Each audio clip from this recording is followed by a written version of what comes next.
So, what does it take to really transform a nation? Well, for Algeria, a big part of the answer might just lie in this one bold idea: a library in every single neighborhood. Today, we're going to dive into this really ambitious plan to build a nationwide network of knowledge, one that's designed to unlock the potential of an entire generation. Okay, let's just start with the scale of this thing. The total price tag is over 413 million euros. I mean, right away, you know this is not just some small pilot program. This is a massive national investment. So, a number that big, what does it actually build? Well, it builds 270 brand new libraries. Suddenly, that huge financial figure starts to feel a lot more real, doesn't it? We are talking about hundreds of new community hubs, all strategically placed across the country. And get this, they're going to be spread across all 69 wilayas. That's every single administrative division in Algeria. The goal here is pretty clear: national reach. They want to make sure this opportunity isn't just for a few big cities, but for absolutely everyone, everywhere. And that's really the heart of it. This is fundamentally a vision for Algeria's future. It's not just about buildings full of books, it's a direct investment in people, in the skills, the knowledge, and the potential of the Algerian people. So that brings up a pretty critical question. With so many things a country could spend money on, why invest so heavily in libraries right now? What's the problem that a project like this is trying to solve? Well, the answer is all about closing what's being called the opportunity gap. Think about it. So much of modern life, from school to getting a job, it's all moving online. This whole project is about building a bridge between those modern demands and what life is actually like for people on the ground. This slide breaks down that digital divide in a way that just makes so much sense. It's not just about owning a device. Sure, a lot of people have a smartphone, but that's often not enough, is it? What they're missing is a quiet place to focus, internet that you can actually rely on, the skills to use it all effectively, and this last one is so important: the confidence to go out and apply for a job or take a course online. And this really gets to the core philosophy.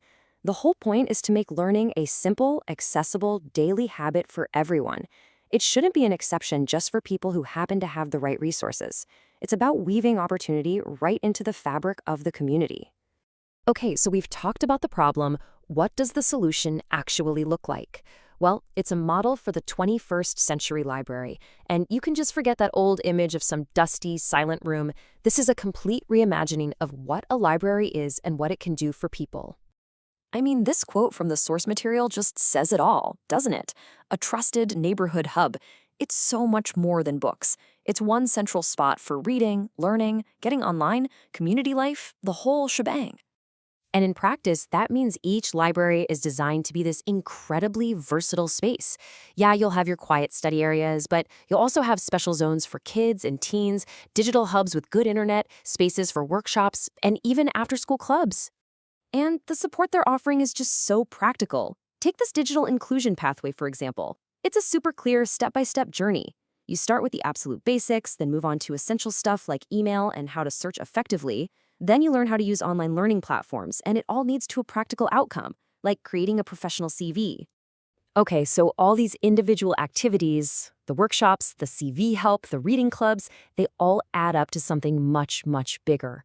This entire project is really about a strategic investment in the nation's human capital, which is the real engine of progress. So, human capital, what does that even mean? It's really just the collective skills, knowledge, and experience of a population. Or, as the source material puts it, it's the true fuel for national development. And for a country like Algeria, where more than half the population is under 30, this isn't just a nice idea. It's an absolutely essential strategy. It's simple. Investing in your people is investing in your country's future. But okay, this all sounds great in theory, but how do you know if it's actually working? Well, success is going to be tracked using really clear, straightforward metrics. We're talking active membership numbers, how many books are loaned out, attendance at events, and of course, measurable outcomes like how kids' reading is improving and how many people are gaining new digital skills. It shows a real commitment to being accountable. And all of this leads to the final, and maybe the most important part of the story. This isn't just a project for people to watch from the sidelines. It's a call to action.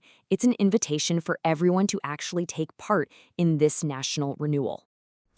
And to get people to participate, you have to build trust, right?